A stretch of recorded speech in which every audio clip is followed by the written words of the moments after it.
A very good morning to you all, children. Children, I welcome you all to today's session of biology. And today we will be dealing with your chapter 4, absorption by roots, the processes involved. Now, children, as far as uh, the absorption by roots is concerned, it's very, very important for the plants.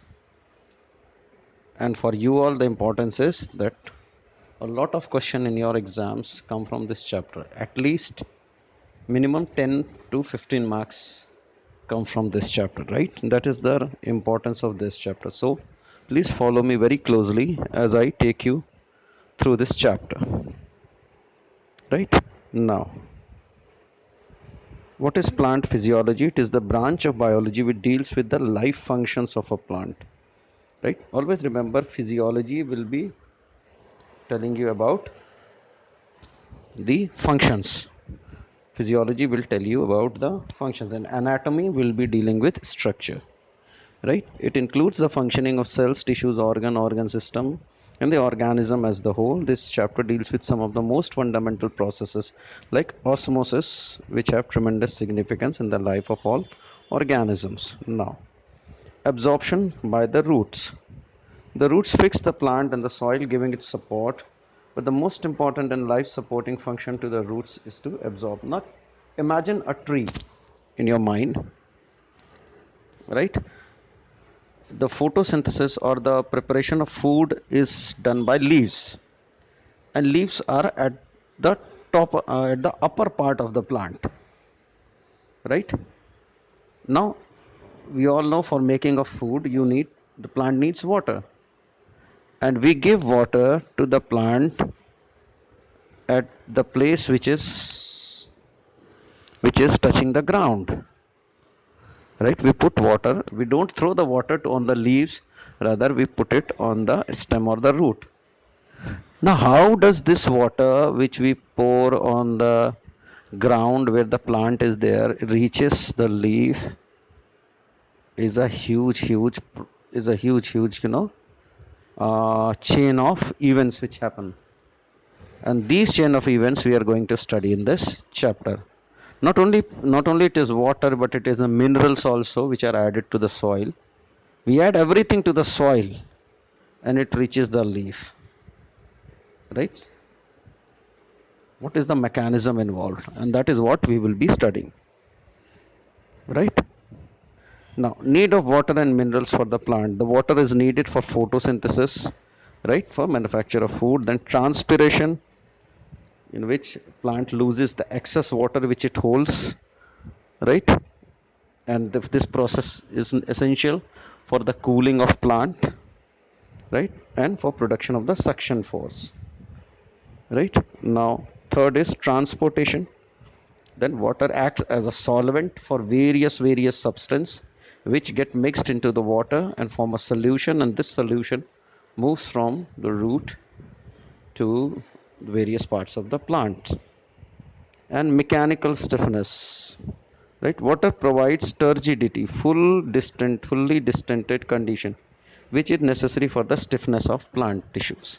Now imagine, when you are going to a vegetable market to purchase vegetable, which kind of vegetable will you like to purchase? A one which is loose, right? Or the one which is tight? Obviously we will be going for the tight vegetable, right? Obviously, right? Same is true for a plant. When we see um, a murjhaya hua plant, or a plant which is looking shabby, right?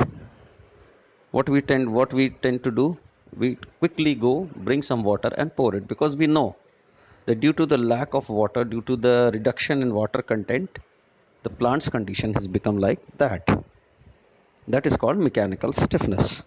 The need for mineral nutrients are required by the plant, are absorbed from the soil by the roots only. Some of these nutrients are absorbed as salts, nitrates, phosphates, sulfates, and some simply as ions: potassium, calcium, magnesium, chlorine, etc. These elements are required as constituents of cell and cell organelles, as well as in the synthesis of a variety of compounds or enzyme within the cell.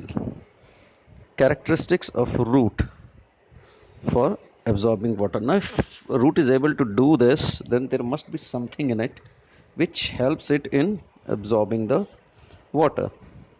Now there are three characteristics. First is huge surface area. Now root itself has a very large surface area because it is conical in shape. Generally root is conical. Now root also has roots,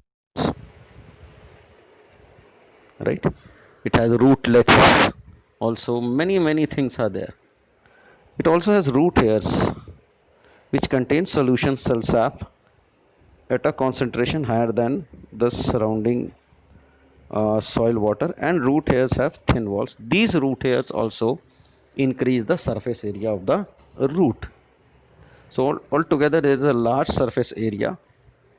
Lot of junctures are there from where the water can be absorbed, right? And they have a concentration.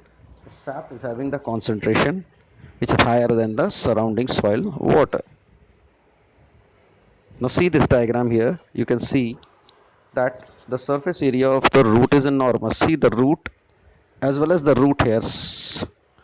All this surface area is used up for absorbing water. Right? You can do this by plucking out one small plant from your garden and can observe yourself. Right? Now I would like to draw your kind attention. Now root hairs contains cell sap of a higher concentration. Now what is cell sap? Right? Cell sap is water plus some mineral or nutrients. Now this, because the root hairs are very fragile and thin, the root itself is thin, so the size of cell sap will be thin, right? It will be thin. So if it is thin, then its concentration is definitely high in comparison to surrounding, right? Now root hairs are the extension of the outer epidermal cells of the root. Epi means outer, dermal is surface, right? So epidermal means outer surface. They also contain large vacuoles filled with a sort of solution called cell sap.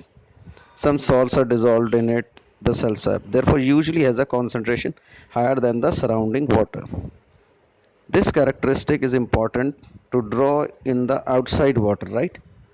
Right? If inside concentration is higher than the outside, then uh, an equilibrium is to be maintained. So the water from outside is absorbed inside, right? Okay. Root hairs have thin walls. If the walls would have been thick, then it would have been very difficult for the water to come in. So to facilitate the inflow of water, these walls are very thin in nature. And cell membrane, this, right? This is permeable. Permeability means it allows substances to come in, right? I would like to draw your kind attention towards the diagram figure 4.2. You can see here, this is the diagram of a root. You can see the epidermal cell wall is there, cell membrane is also there, right? Then cytoplasm, vacuole and nucleus, this root hairs are also there, right? And you can see how thin cell wall is there, right? So it is very thin and semi permeable, which means it allows water molecules to pass through it, but not the larger molecules like dust and others. It does not allow them, right? So lot of things have been told to you regarding roots and absorption. I stop here. I hope you enjoyed this as much as I did in presenting you. Many more is in store in this chapter. So hold on and study this much. And until we meet again, it's a goodbye.